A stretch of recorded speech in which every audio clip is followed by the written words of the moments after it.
Oh my God, guys, I am so freaking excited. I need you to know that next week I am dropping huge news on the podcast. So listen in next Tuesday. At the very top of the episode, I'm sharing something big and I can't freaking wait for you to hear it. But that is not why we're here today. Today, I brought on an incredible guest. His name is Pino Addesa, and he owns a recruitment company.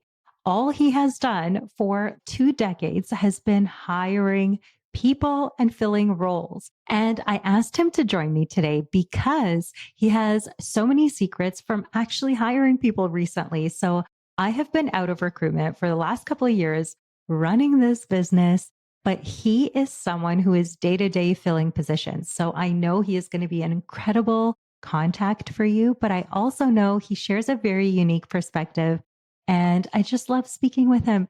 So I can't wait to hear what your biggest insight is from today's episode. And don't forget to tune in next week where I drop huge and exciting news. See you there.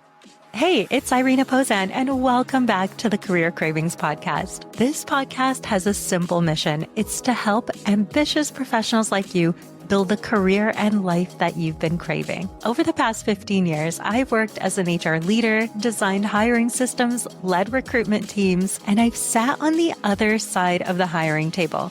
I've seen what works in today's job market, what doesn't, and what separates those good candidates from the ones that actually land their dream roles. Now I'm bringing everything I've learned straight to you. Each episode is packed with actionable insights and tools to help you land your dream role sooner. Now let's dive in.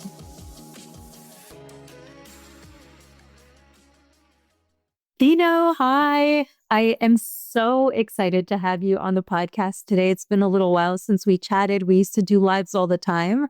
And it makes me feel like we need to start doing them again on LinkedIn as well. Yeah. So I'm excited to have you on because it's been a couple years since I have recruited myself. It's actually been like 3 years. Yeah. But you are doing this every single day since Yeah. you own a staffing agency. I know you don't even have any idea about what I'm going to ask you, but wanted to bring you on and get your real-time perspective on today's job market, what's changing, how people can succeed, like all that good stuff. So I'm excited to dive in. Well, listen, thanks for me. Yeah, it's been a while since we chatted, so thanks for reconnecting. I always enjoy speaking with you. But the labor market right now, obviously, with what's going on in the US and Canada and the trade war and the tariffs and the higher interest rates, I think as a result have caused companies maybe to slow down hiring or maybe pause in some cases. So the labor market right now, there are jobs available right now. I don't want to say that it's completely the window has shut down, but the jobs are limited right now. And because jobs are limited right now, as a result, we're seeing a lot of layoffs, a lot of downsizing, and we're seeing a lot of people looking for work now, right? So when I place a job ad, I'm getting 2 to 3, 400 resumes per job posting, right?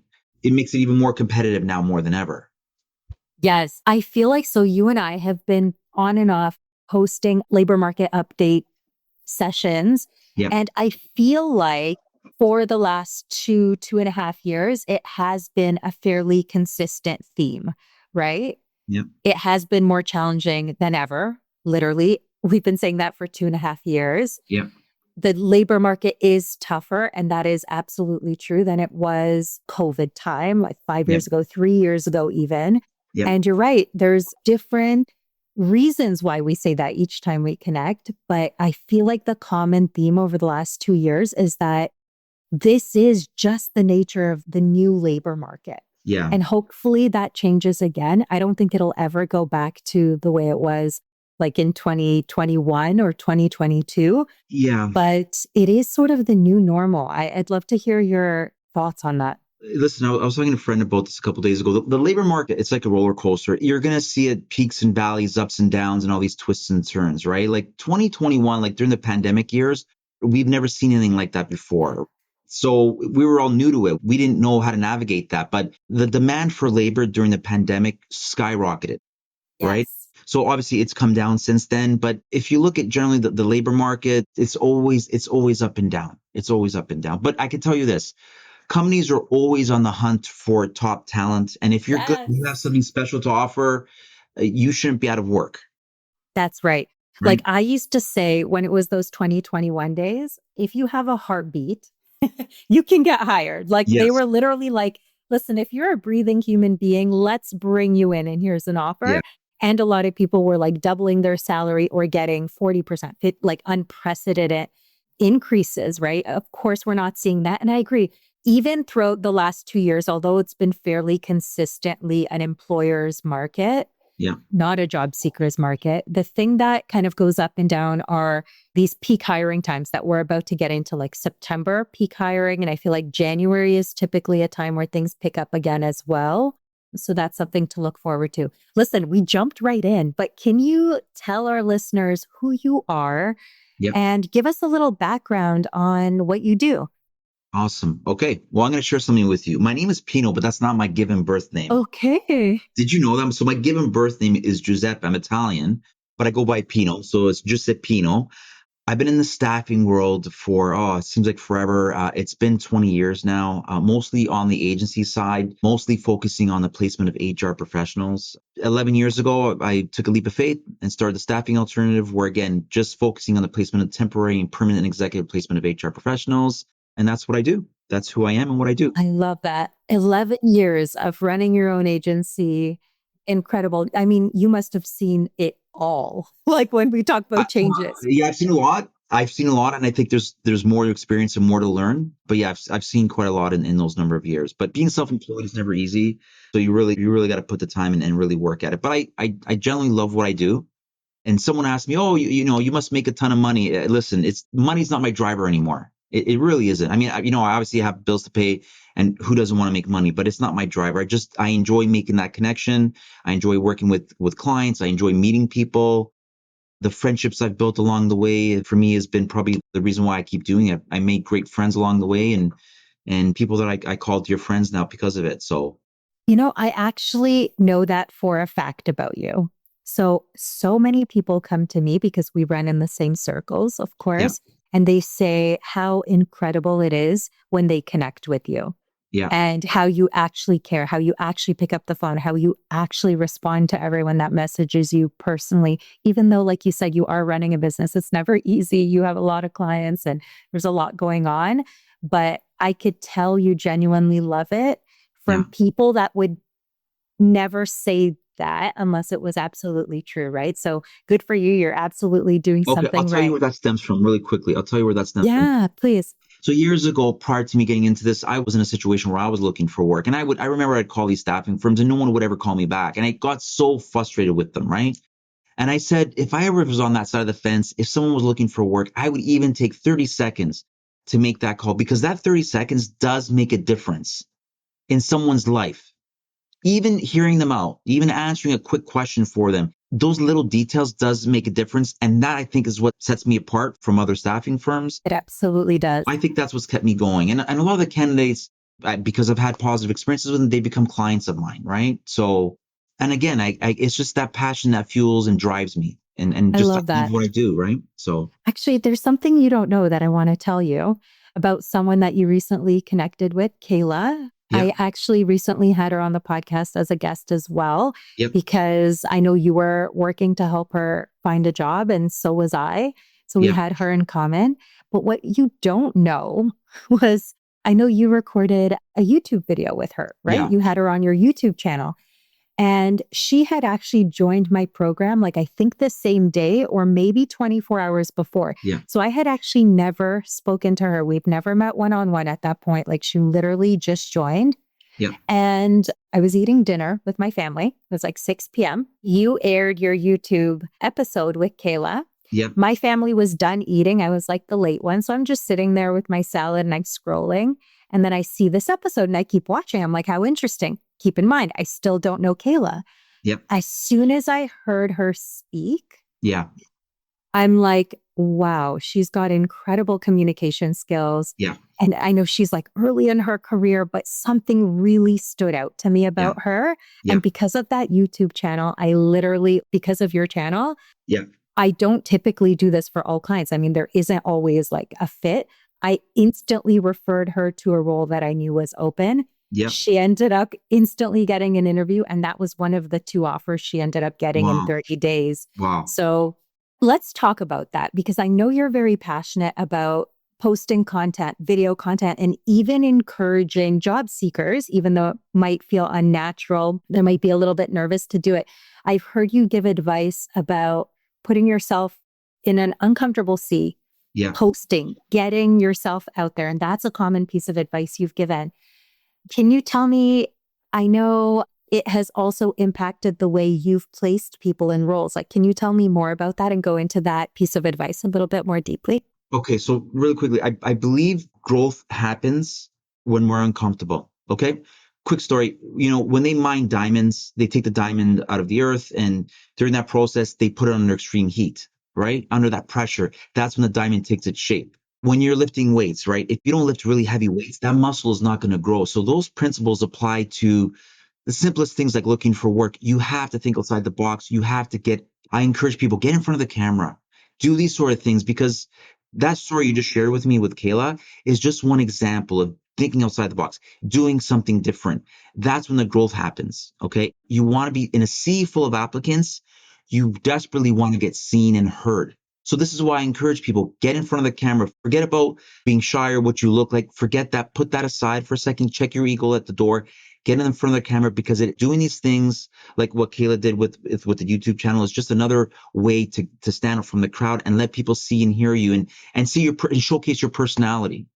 I love that. And it got her an offer. Right? That was one of the options she had in front of her. Literally, I would have never known that about her at that point. If she didn't do that video, maybe she's still looking for work right now. Maybe she's still stressing at her computer right now, applying at jobs. But she got out of that comfort zone. I remember she didn't want to do the video. I think she didn't want to jump on the. I asked Yeah, her, she I didn't can want to do it. imagine it was uncomfortable. And she said the same thing, that she pushed herself. And actually, Yeah. later in the community that I host, the HR Star community, there was someone else who posted, and she said, her name is Vicky. And she's like, I got invited to a podcast. I'm Yeah. nervous. I don't want to sound dumb. And Kayla was even before me, Kayla was the first person to encourage her. She's like, I recently did it. It was so worth it. You have to do it. Right. And she convinced her to do it. Have you ever hired or placed someone because you saw them Yes. on camera? Yes. I can share a story with you. Let's call this person because I don't want to share her name, but let's call her Jennifer. Jennifer, I met, she sent me her resume and she was looking for an entry level role. I didn't have anything for her at that time. But I remember when I spoke with her, Irina, she spoke so well. Like there was something about her. She had this beautiful Indian/English accent, and she spoke so well, so polished and so refined. And I said, I got to stay in touch with her because she was great. I encouraged her, gave her a little nudge. I said, Jennifer, get in front of the camera, start creating content online. She goes, what am I going to talk about? I said, I don't know. Think of HR. What are you passionate about? So she starts creating this content on LinkedIn and she starts sharing it. Once a week, I'd see her pop up and she'd pop up on the feed and I would listen to what she was saying. As I was working, I'd listen to it in the background. And a job came up. Those videos reminding me of her. I send her into the client. They loved her. She gets the job. She started off as an HR administrator. She's now a generalist. So it was because of that content. It was top of mind. It reminded me of her. Yes, exactly. If you have something of value, if you have something important to say, share it online. Like take that chance, take the leap of faith, showcase who you are. And don't worry about what people think. Because I'll be honest with you, when I started creating content, it was the first thing that was on my mind. I was so worried about how I looked, how I sounded. And once I got over that fear, the content I create, it helps me. It really did. It really does. A really quick story. And sorry if I'm going off. I made a video last week about, I have a plant in my office. And I said, this plant in my office is dying. And I said, it's dying because I'm not feeding it. And I said, it correlates to relationships. In any business relationship, if you don't feed that relationship, the relationship dies. So it was a metaphor for the plant, right? My plant's actually doing better now because I'm paying more attention to it. So anyways, I created this plant video and you can see it on my LinkedIn feed. It got like 4,000 or 5,000 views. Oh, wow. Right? Okay. Yes. And it's a random thought you had. Right? So, and I get text messages about it. Pino, that was a great metaphor. That was a great video. Thank you for sharing. I'm going to go look for it now. You got to watch it. And I think it's because I got out of my comfort zone. I didn't care what people said, or I wasn't worried about how I looked or what people had to say. I was just creating content. Right? Yes. I love that. And getting yourself out there. And I'm telling you, it's just another way to separate yourself. And people we're all scrolling now, right? Everyone's scrolling. So there's tons of benefit to it. There is. And, take that leap of faith. I know we're talking about LinkedIn mostly. LinkedIn is really pushing video. They're trying to be a Yeah. TikTok, an Instagram. And I'm sure you've noticed this too. The videos posted, like one of my videos got a 2 million view reach because, and I don't get that on any channels. And Wow. it's because they're really Wow. pushing it Yeah. and promoting it. So I wouldn't even say as the tip, if you have something valuable to say, you do think of what it is and do it. And it will feel uncomfortable and you will feel weird. And I know a lot of people come to me and they're like, oh, you do this all the time. You seem so comfortable in front of the camera. Yeah, now it's the rep. Today, we didn't even prepare for this. We're just having a conversation. In the past, when 2 years ago, when I would start creating videos, it would take me like a whole day to create like a couple videos because I would keep re-recording, going back. I was so like nervous about it. I felt like I sounded stupid. And because when you do something, it's just like that gym example you gave, you just get so comfortable with it. It's like second nature. Before you run, you walk. Before you walk, you crawl. So it comes in stages, right? And people say to me, Pino, when you speak really well and you're clear and you're articulate, but I still beat myself up. I'll listen to this and beat myself up, but it takes time. Like you said, you talk about the reps, put the reps in, make that time, make the effort, and slowly you get better at it. Yes. I won't even listen to this. I'll have to, but I don't even like it. Okay. I want to ask you something new. When someone applies through a recruiter, like you, someone comes to you, they send you their resume.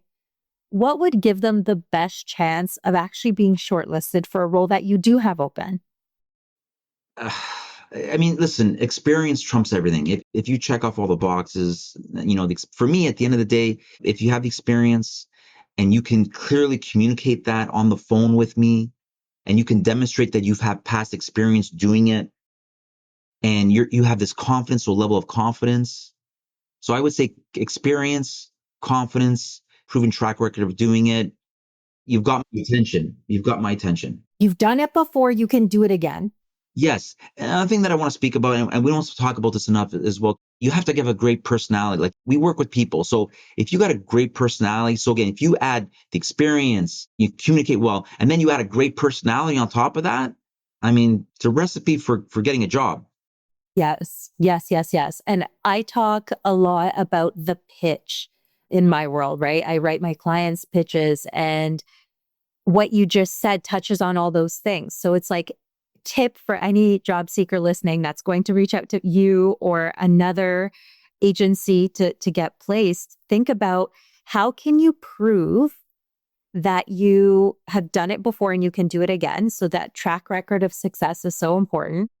And you can communicate that effectively. And to do that, you don't actually need to be the best communicator, but you do need to practice. You do need to know what you're going to say. You need to be prepared for that moment so that in the first minute, they capture your attention so that you want to keep talking, right? And then, of course, they need the right experience, because, of course, you're going to pick someone who has the most experience to present to your clients.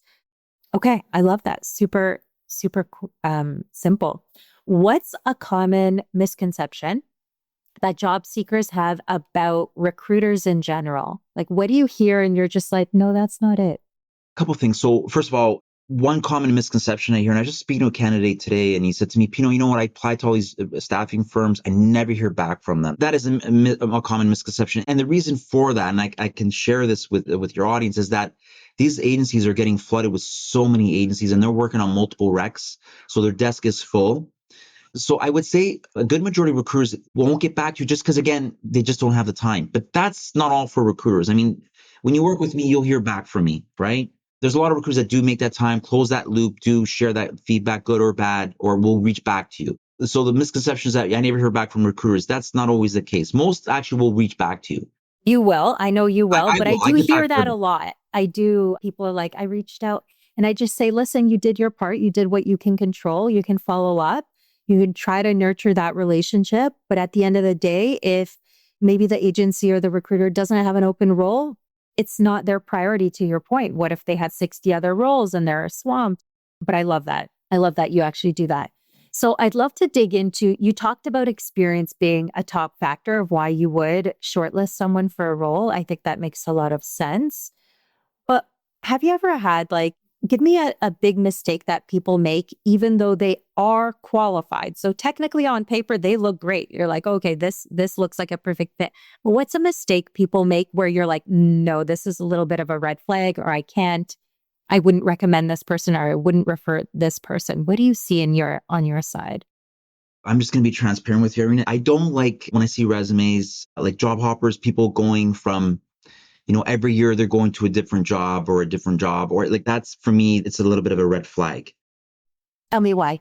It doesn't show consistency. I mean, typically the past will tell you your future, right? So if you're going every 6 months or every year you're in a new job, for me, red flag. And again, that'll typically tell me you've got a track record of doing that. So you're more likely to do it again. And then does that worry you that you place them and then 6 months later they're out the door again? It's a retention Yeah. risk. Yeah. Yes. There's a client that I'm working with right now in Mississauga. They're looking for a senior HR business partner. And she says, I want to see longevity on the resume. I don't want to see people every year looking for a new job. I want to see, 4 years, 5 years, 6 years. I want to see it. It creates trust, right? Yes. You When know what's interesting though? I have seen the flip side of it too when it's a little bit longer. And like 7 years, for example, I was at Bell and I loved it there and I had growth in those 7 years and so on.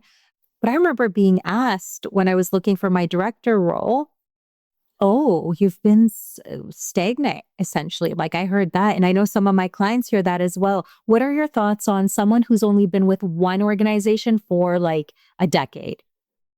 So yes, in that situation, there are some clients that I do work with will that see that as a negative as well too, because they've only held one role, they've never really grown, right? While other clients will say, no, that's great, that's what I look for. I like the longevity.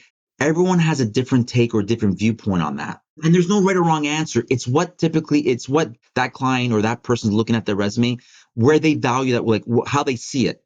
That's it. Everyone is a human being with natural biases.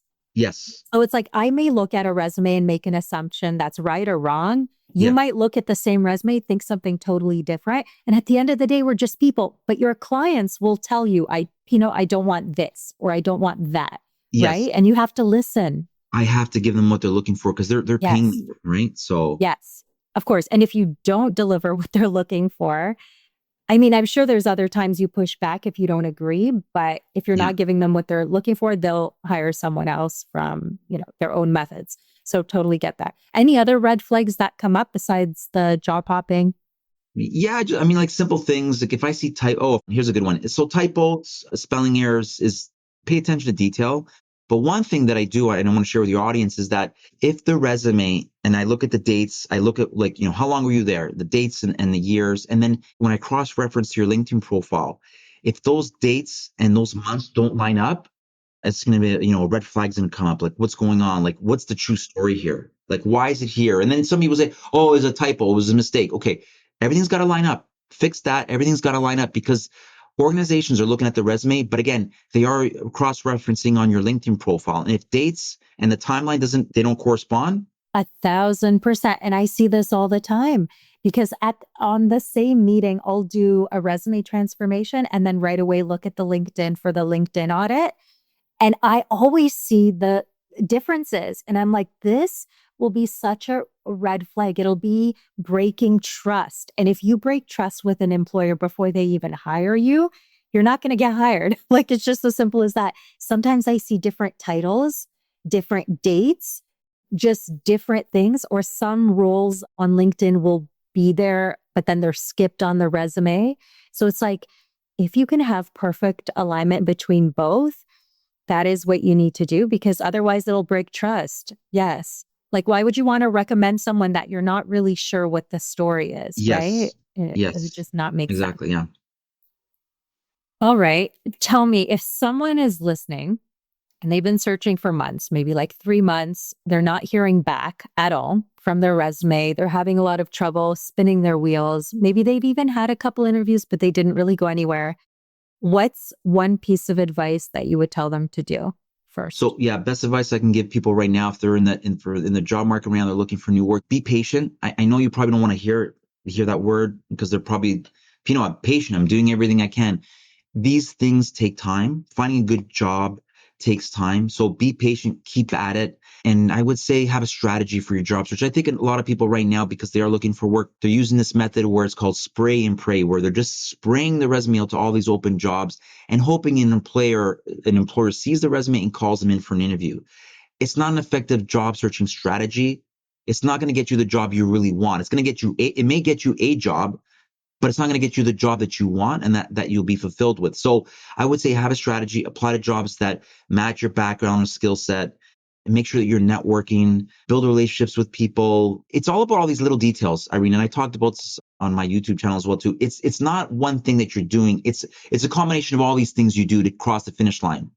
It's a combination of networking. It's a combination of having a strategy. It's a combination of applying to the right jobs, having dialogue with the hiring managers, having a great resume, having a great LinkedIn, optimizing your LinkedIn profile. It's a combination of all these different things that you Yes. do. It's not It's one not just thing. one thing. It's a combination of all these different things that get you across the finish line, right? Absolutely. I completely agree with the strategy point, of course. That's why I'm here.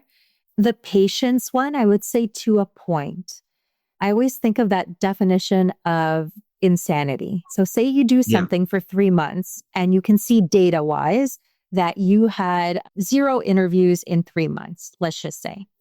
So, what you know for sure, because you said past behavior will predict future behavior. So, what will happen is the next 3 months will look exactly the same if you continue to do the same thing repeatedly without changing your strategy, right? So, it's like if you just spray and pray for 3 months, you know what the results will be in the next 3 months and the yeah, 3 months after that, unless you make a change. So that's why it's really also important to like reevaluate. Is this working for you? And if it is, amazing. Then have patience. Keep it up. Your role will come. If you're landing interviews, if you're going far in those interviews, freaking amazing. But if you're being ghosted, if no one's calling you back, if you had a couple interviews and like no one invited you to final stages, look at yeah, where the issue may be coming and then strategize on like how to solve that specific issue, right? yeah. Because it's so challenging. All right. If you could just give one piece of advice, I know you speak to job seekers all the time. If you give one piece of advice that we didn't touch on today to someone listening, what would it be? Anything that they need to hear looking for Oh, work? wow. I mean, I don't think it's one thing, Irina, but I guess for me, sitting in this chair right now, I would say just keep networking, right? It's going to come down to know what you know, it's who you know. So build, foster, nurture relationships, and I do want to mention too, most jobs that are available right now are actually not online. You won't see them. It's called the hidden job market. 70% I hear. It's the hidden job Yes. market. There are jobs right now that I am working on right now that I will not post because I already have a network of people that I can turn to. So for anyone listening to this right now, most jobs are available in the GTA or Toronto, wherever it is that you're looking for, you will not see them. So it's going to be your ability to network and make connections with people that will may help you find your next great job. So, if you're not networking, if you're sitting at your desk just spraying and praying, it's not an effective job searching strategy. The key thing I say to always people, it's just keep networking. Most of the jobs, when I look back in my career, I didn't apply. It was just someone that knew someone that put me in touch with someone. Yeah, my last director role, someone reached out on LinkedIn because I had an optimized profile for the role I wanted. And they said, do you want to interview for this? It was never posted. If I waited, I mean, I'd be still waiting probably, right? So I I love mean, that. That's very good advice. last week I posted a job ad for an HR generalist, and then someone saw it and said, "Hey, Pino, I have someone fantastic for the job. Can I send them your way?" I said, "Of course," because I don't want to go. I don't have time to go through 200-300 resumes, Absolutely. And especially if someone vouched for them, right? it builds trust when we talk about building trust, right? You're like, oh, okay, I should meet with this person. I should speak to them. Yes. Speaking of networking, if people are listening and they're like, Pino sounds great. Where can people reach out to you? Where can we find Yeah. you? And I'd love to have you back, but tell us where we can find you in the meanwhile. So you can connect with me on LinkedIn. Just find me on LinkedIn, Pino Addesa. Send me a LinkedIn request. You can connect that way, and then we could start chatting. Or my office number, I don't mind sharing it with you. You can reach me 647-775-1622. call me there at that number there. And then I do have a YouTube channel. If you want to connect with me on YouTube channel, on my channel, that's thestaffing.alternative.com, where I share all things talent acquisition and recruitment. So I will link all of those in the show notes too. So if you're listening, just swipe up and you can have links to Pino's email, his LinkedIn, and his website, YouTube channel, all of that good stuff. Okay, amazing. I know we just had 30 minutes today, and I feel like we could talk for like we could talk for hours. 100 Yeah. hours, and we have before. Yeah. So I would love to have you back, but thank you so much for being here. I think there is a lot that will land with people, and reach out to Pino and let him know where it resonated with you from listening to this as well. Awesome. Irina, thanks for reaching out. Thanks for connecting. And yeah, let's definitely do this again for sure. Having a great day. Awesome. Have a great day. Bye-bye. Hey, before you go, if you've enjoyed listening to today's show, I would love your support. Please take a moment to leave a review anywhere where you listen to podcasts. And here's the exciting part. I'm running a special contest and giving away a one-on-one session with yours truly. All you have to do is leave a review, take a screenshot, and send it to me in my DMs. All of my contact info is in the show notes. I appreciate you so much, and I cannot wait to build the career and life that you've been craving together. See you next week.